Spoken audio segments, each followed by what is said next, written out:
ஹாய்ங்க, அனைவருக்கும் வணக்கம். வாங்க இன்றைக்கி நைட்டு என்ன சமையல் பார்க்கலாம். நைட்டு இன்றைக்கி தக்காளி சாப்பாடு தானே செய்ய போகிறேன். அது எப்படி செய்யறதுன்ட்டு வாங்க பார்க்கலாம். இதுக்கு 1 டம்ளர் அரிசி ஊற வச்சுட்டேங்க. இல்லை இஞ்சி, பூண்டு, பட்டை, கிராம்பு, ஏலக்காய், கல்பாசி, கொஞ்சம் வரமிளகாய் எல்லாமே சேர்த்து இதில் அரைச்சிருக்கிறேங்க. தேவையானதுக்கு தக்காளி நான் கட் பண்ணி வச்சுருக்கிறேன். வெங்காயம், பச்சை மிளகா 1, 3 வரமிளகாய், மல்லித்தலை எடுத்துருக்கிறேன். வாங்க இப்போ தாளிக்கலாம்.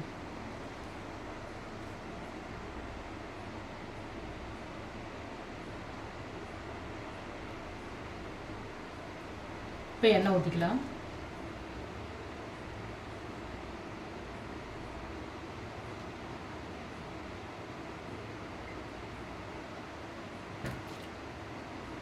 தயவு செஞ்சு என்னோடய வீடியோ பார்த்துட்டு லைக் பண்ணுங்கள், சப்ஸ்கிரைப் பண்ணுங்கள்.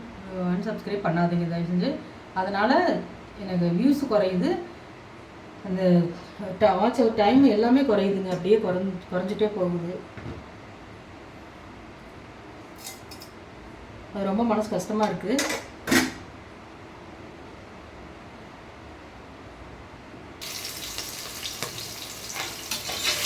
இப்போ வெங்காயம் நல்லா போட்டுட்டேங்க. நல்லா வதங்கிட்டு தயவு செஞ்சு அன்சப்ஸ்கிரைப் பண்ணாதீங்க.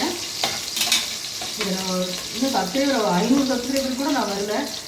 வீடியோ அதிகமாக போட்டுருக்கிறேன். வீடியோ போட்டுருக்க அளவுக்கு கூட எனக்கு சப்ஸ்கிரைபர் இன்னும் வரல. இப்போ தான் நான் ஒரு சின்ன யூடியூபருங்க ஆரம்பிச்சிருக்கிறேன்.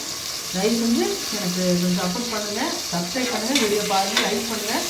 குறை நிறையில் இருந்தால் சொல்லுங்கள், கமெண்ட்டில் சொல்லுங்கள், நான் திருப்பிக்கிறேன். அன்சப்ஸ்கிரைப் மட்டும் பண்ணாதீங்க தயவு செஞ்சு. தக்காளி போட்டுக்கலாம்.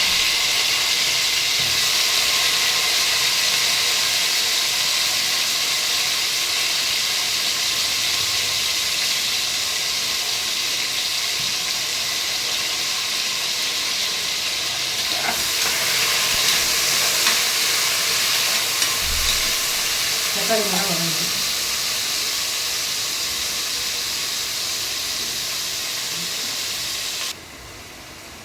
இப்போ தக்காளி நல்லா வதங்கிட்டு எண்ணெய் திருப்பி வர அளவுக்கு நல்லா வதக்கணும்.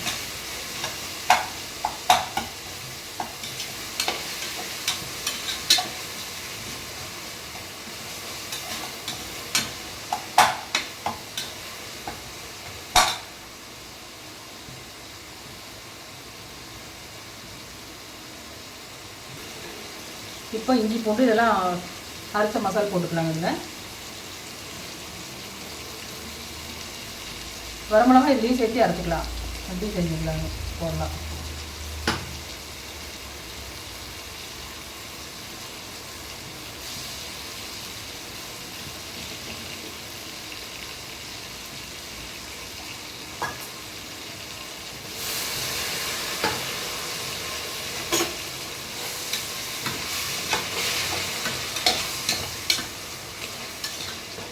வாசனை சூப்பராக ஜம்முன்னு இருக்குது.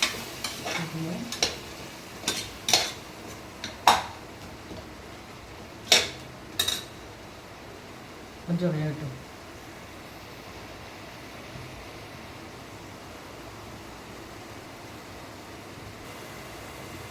இப்போ அரிசி சேர்த்துக்கலாம்.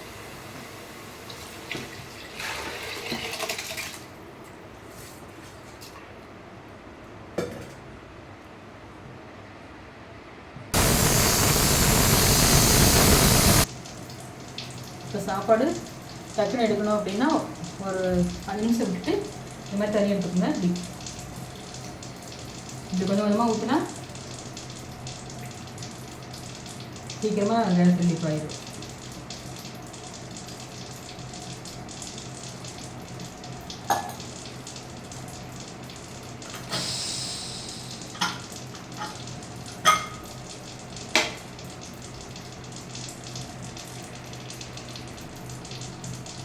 இப்போ கமகமன்னு சூப்பரான தக்காளி சாப்பாடு ரெடி ஆயிடுச்சு. எங்கள் வீடியோ பிடிச்சா லைக் பண்ணுங்கள், சப்ஸ்கிரைப் பண்ணுங்கள், கமெண்ட் பண்ணுங்கள். தேங்க்ஸ் ஃபார் வாட்சிங்.